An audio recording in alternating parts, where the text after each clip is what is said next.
say the year of the flood is not a prequel, not a sequel, but a simultaneal to Oryx and Crake, comma, which takes place in a future not too far from ours, comma, and on planet Earth.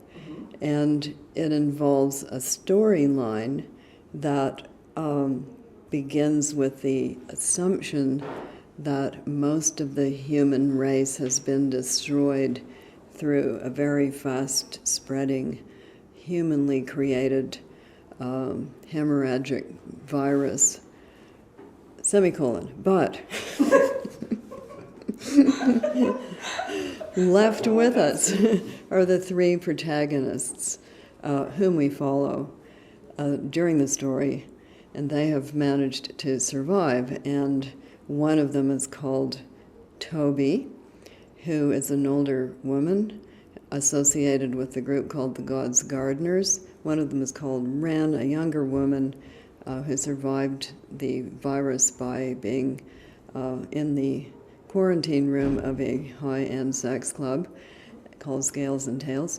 And the third is the leader of the God's Gardeners cult, an extremely green vegetarian recycling outfit that is probably with us today and lives in gardens on slum rooftops, period.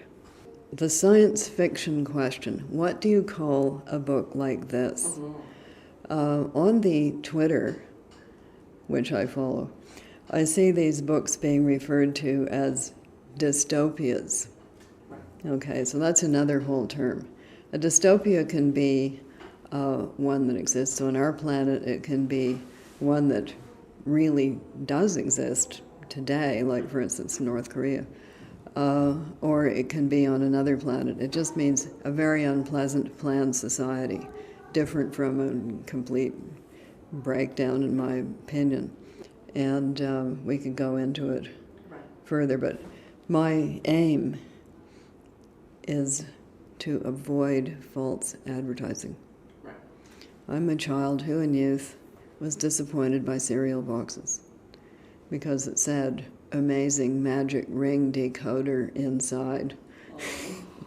Then you would open it up, there would be this little piece of plastic crap.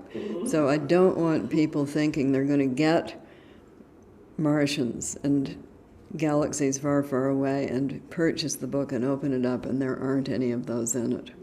I don't want them to be disappointed. When the Iron Curtain came tumbling down and former Iron Curtain countries found they could publish anything they wanted to, they did. And they also found that the public, having been deprived of porn for so long, made a beeline for it. So I have a copy of The Robber Bride from one of those countries that has the most amazing picture on the front of a Xenia in skin-tight black satin with huge, enormous... I thought, there's going to be an awful lot of disappointed people who bought this book.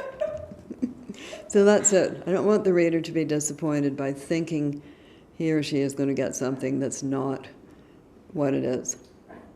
You can't do real prediction of the future, which is what prophecy is, because there are too many variables. And that's the problem that the Weather Channel always has. You can, however, look at current trends, extrapolate from them and say, in the labyrinth of a billion branching paths, which is the future, if we follow this one, the result might look like this. So it's more like that. It's more like that. I am, of course, clairvoyant, as everybody knows, but we discount that. We discount it and no, I will not talk about the stock market.